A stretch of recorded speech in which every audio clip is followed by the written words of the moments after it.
To you by NBC bearing, भारताची पहिली bearing उत्पादक। पहिली बैठक आता या ठिकाणी झाली। आम्ही चहा पाण्यासाठी या ठिकाणी आलो होतो। दोन्हीकडच्यांचा बऱ्यापैकी पुणे शहराचा पूर्ण अभ्यास झालेला आहे। तर सर्वच मंडळी, शिवसेना असेल, मनसे असेल, सर्वच मंडळींनी या ठिकाणी पुणे शहरातील कोण कॅन्डिडेट कुठे कुठे कसं कसं होईल या संदर्भात तयारी झालेली आहे। औपचारिक बैठक आता आमची या ठिकाणी झाली आहे। मंगळवारी पुन्हा एकदा आम्ही बसणार आहोत आणि मंगळवारी बसून पुन्हा त्याच्यावर बोलणार आहोत आणि बुधवारपासून आम्ही या सगळ्या प्रोसेसमध्ये असणारच आहोत किंवा कुठलं काय सीट असावेत, कुठल्या काय नसावेत। तर दोन्ही शहराध्यक्षांनी मिळून चांगल्या प्रकारे तयारी मनसेकडनं असेल, शिवसेनेकडनं असेल, संजय मोरे असतील, साईनाथ बाबर असतील, या दोन्ही शहराध्यक्षांनी चांगल्या प्रकारे या ठिकाणी तयारी केलेली आहे। मंगळवारी चित्र स्पष्ट होईल सगळं? नाही, चित्र स्पष्ट मनसेच्या कार्यालयात जाणार।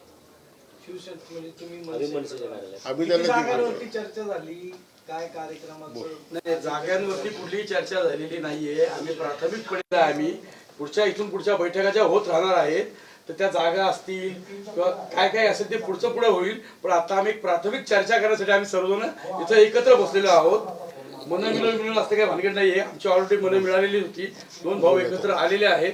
त्यामुळे आज पुणे शहरातली ही पहिली बैठक आम्ही अतिशय खेळीमेळीने घेतलेली आहे। उद्या यापूर्वी सांगितलं जात होतं की महाविकास आघाडी म्हणून आम्हाला निवडणुका लढवायच्या, वरिष्ठ नेत्यांचं पण तसंच मत आहे। मग तुम्ही महाविकास आघाडी म्हणून निवडणुका लढवायच्या, फक्त मनसे आणि शिवसेनाच? उद्या सकाळी महाविकास आघाडीची मीटिंग आहे। उद्या सकाळी 10 वाजता आमची काँग्रेस कार्यालयामध्ये मीटिंग आहे। मनसे असणार का त्या मीटिंगला? मनसे नसेल, पण आम्ही शिवसेना म्हणून असू तिथे अजून बघू। पहिल्यांदाच बैठक आहे आज। आमच्या दोन्ही वरच्या नेत्यांच्या आदेशानुसार आम्ही एकत्र आलोय। पुण्यातली मनसेकडनं कोण आम्ही चर्चा करू आणि शिवसेनेकडनं कोण चर्चा करू, अशी आम्ही कॉफी विथ चर्चा या ठिकाणी आज शिवसेनेच्या कार्यालयात झाली आहे। मंगळवारी 11:30 वाजता मनसेच्या कार्यालयामध्ये नवी पेठ येथे परत एकदा मिटिंग होईल आणि बुधवारपासून आम्ही आमच्या जागांच्या वाटपाच्या संदर्भात चर्चा करू। त्यानंतर 2-4 दिवसांनी आमची शिवसेनेच्या उमेदवारांची मुलाखत या ठिकाणी पुणे शहरामध्ये होतील आणि जागा वाटपाची तयारी त्या अनुषंगानं सायमल्टेनियसली चालू राहील आमची। पुढचं पाऊल काय उचलायचं आहे, कसं उचलायचं आहे, वरच्यांचे आदेश आहेत। त्या दरम्यान उद्धवसाहेब पुण्यात येणार आहेत 19 किंवा 20 तारखेला। आम्ही शिवसेना म्हणून जो काही कार्यक्रम लावलाय पुणे शहरामध्ये 19 किंवा 20 तारीख कार्यक्रम तर त्या विषयावर पण आज चर्चा झाली। हा एक कार्यक्रम तुम्हाला कळवू लवकरच। महापालिका निवडणुकीच्या संदर्भात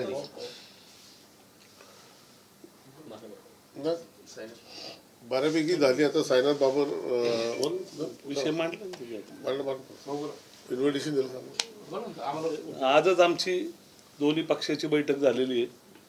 मंगळवारी आम्ही शिवसेना उद्धव बाळासाहेब ठाकरे पक्षाचे सर्व पदाधिकाऱ्यांना मनसे कार्यालयात आमंत्रण दिलेलं आहे।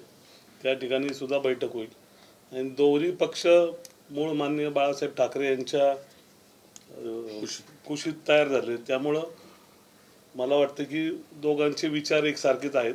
त्यामुळं चांगल्या पद्धतीची बैठक आज सुद्धा झाली आणि येत्या काळामध्ये हळूहळू वेगवेगळ्या प्रभागांवर चर्चा होईल आणि त्यानंतर नक्की ठरेल कशा पद्धतीने पुढे जायचं।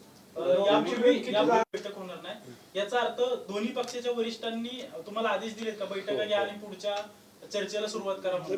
खरं तर माननीय राजसाहेब आणि माननीय उद्धव साहेब हे दोघं पण एकमेकांना चांगल्या पद्धतीने भेटतात आहे। आम्ही सुद्धा आज दोन्ही पक्ष म्हणून एकत्र भेटलेलो आहोत। त्यामुळंच म्हणलं की आमची बैठका ज्या प्रभाग वाईज होतील त्या येत्या 2-3 दिवसानंतर वरिष्ठांशी चर्चा करूनच होतील आणि आज फक्त आम्ही एकमेकांशी कशा पद्धतीने पुढच्या महानगरपालिकेच्या निवडणुकीला सामोरं जायचे त्या दृष्टिकोनाने चहावर आम्ही गप्पा मारल्यात।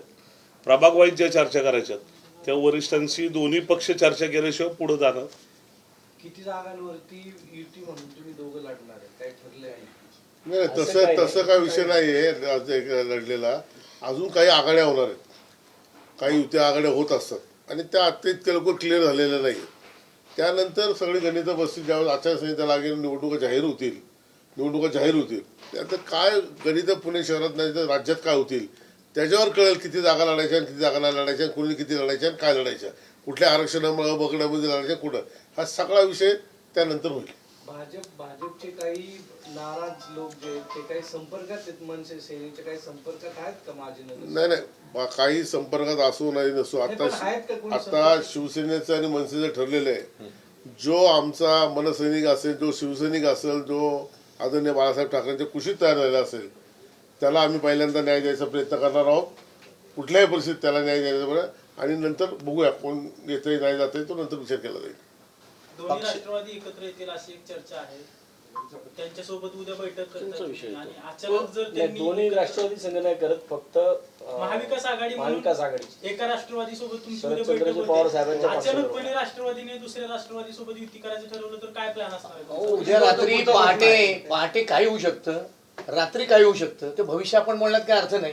ते येतील तेव्हा बघू.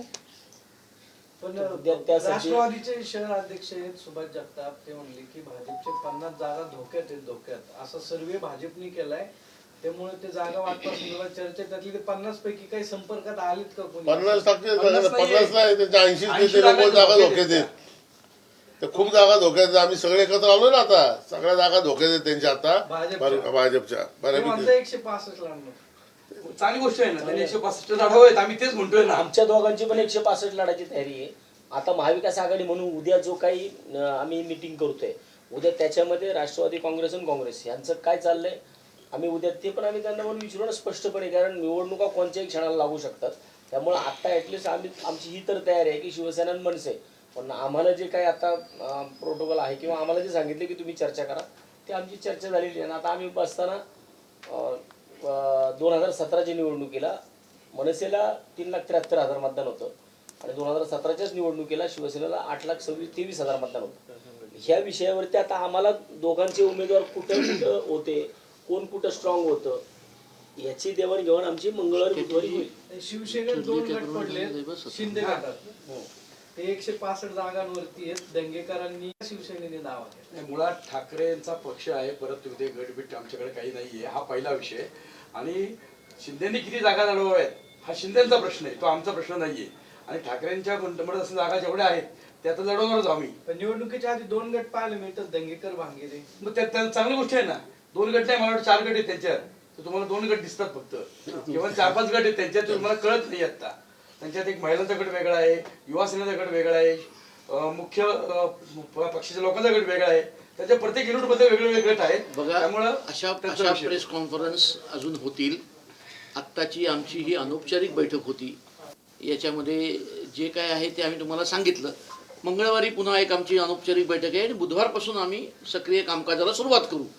वेळोवेळी राजकीय परिस्थिती बदलते, आता निवडणुकांमध्ये ते आणखीन बदलत जाते. जशी जशी बदलेल त्याप्रमाणे आम्ही आमची स्ट्रॅटेजी तुम्हाला सांगत जाऊ. साहेब येणार का जसे उद्धव ठाकरे येतील तसं साहेब किती येतील की येतील, तारखेला येणार? ते कळवतील, ते आम्ही तुम्हाला कळवू. बरं, आम्ही 19 तुम्हाला किंवा 20 ते पुणे दौऱ्यावर येत आहेत, तर त्यापूर्वी सगळं चित्र स्पष्ट होणार आहे का उद्धव ठाकरे पुण्यात येण्यापूर्वी? तर तो कार्यक्रम वेगळा आहे, हा कार्यक्रम वेगळा आहे. उद्या तो जो काय- फडणवीस उद्या पुण्यात येत, भरपूर कार्यक्रमांचे उद्घाटन त्यांच्या हस्ते केले जाणार. ही सगळी घाई कशासाठी? निवडणुकीपूर्वी कामं होणार आहेत का फक्त लोकांना आम्ही दाखवायचं? ते 3,000 त्यांना कोटीची कामं आचारसंहिता करतोय, लावायची. आचारसंहितेच्या आधी आम्ही कामं सुरू केली हे दाखवायचं. पुणे खड्डे काय करून टाकायचं, खड्ड्यात लोक पडली त्यांना त्यांचं काही घेणं नाही. मग इतके वर्ष झोपले होते का? 3,000 कोटी यांच्याकडे नव्हते का ते लपवून ठेवले होते? जसे 200 कोटी रुपये नाल्यांच्या सीमा भिंतीचे त्यांनी खाऊन टाकले. लोकसभेच्या निवडणुकीच्या अगोदर त्या विषयावर निवडणूक लढवली, जिंकले, मंत्री झाले आणि नंतर विसरून गेले. 200 कोटी गेले कुठे? उलट उद्या असंच तुम्हाला होणार आहे. संधी आहे. उद्या तुम्हाला मुख्यमंत्र्यांना विचारायला श्री महोदय, तुम्ही 3,000 कोटींच्या कामांचं उद्घाटन करताय. याच्या अगोदरचे सगळे प्रकल्प रेंगाळलेले आहेत, ज्याची तुम्ही घोषणा केली आणि जे कागदोपत्री उतरवले, याची उद्घाटन करून तुम्ही याचं हे कधी करणार आहात? पूर्णत्वास कधी नेणार आहात का? पुढच्या निवडणुकीचं गाजर आत्ताच दाखवत आहे. नाही, ते उद्घाटन करायला आपल्याकडे जाणार आहे. ते काम पूर्ण आपल्याला करायचंय. Brought to you by NBC bearing, भारताची पहिली बेअरिंग उत्पादक.